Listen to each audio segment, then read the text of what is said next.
Hello, brave one. This is Lynn Stull with Easing Grief and Wonders at the Veil. In this video, I will share with you a spiritual practice that I do on a fairly regular basis. The results from it are subtle but very important, so stay tuned.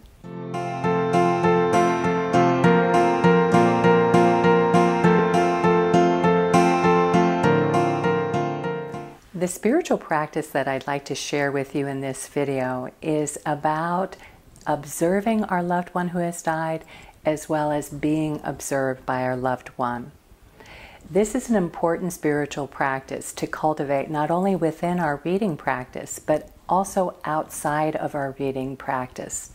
The reason why it's so important is that it will help us to gain spiritual insights and awarenesses. It actually stretches and builds a spiritual muscle for us as we continue to lift the veil between our loved ones and us here in the physical world.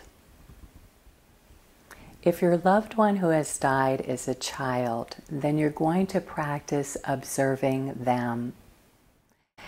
Just as when on earth you had a protective field that embraced your child, the same holds true after they die.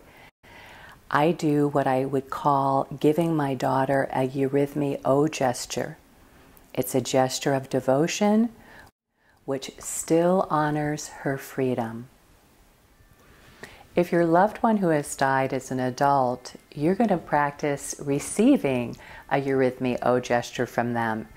Receive this O gesture as a gesture of love, devotion, and freedom from your loved one who has died.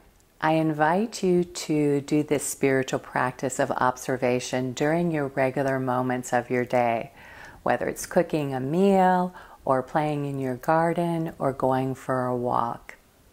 This spiritual practice will really strengthen a spiritual muscle for you that will support you in lifting the veil between you and your loved one. It will awaken subtle feelings in you that will help you to perceive their communication, as well as also enable you to enhance your communication skills with them.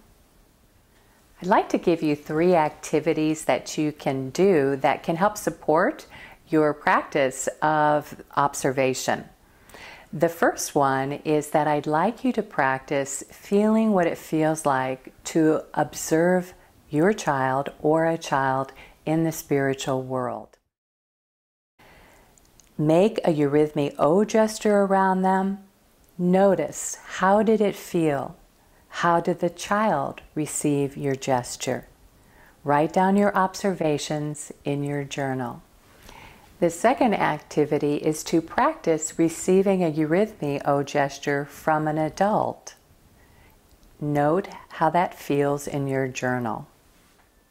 The third activity is to feel the differences between actually giving a eurythmy O gesture to a child and what it feels like to receive a eurythmy O gesture from an adult.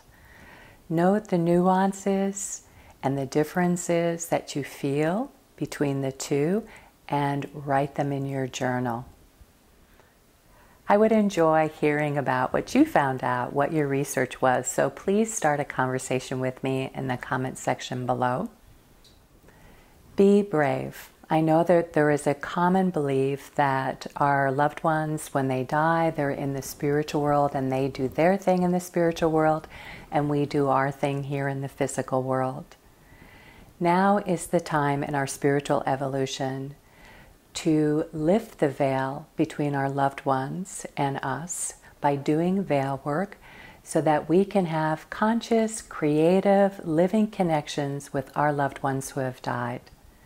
If you like this video, please give it a like and share it with a friend. Thank you so much for watching.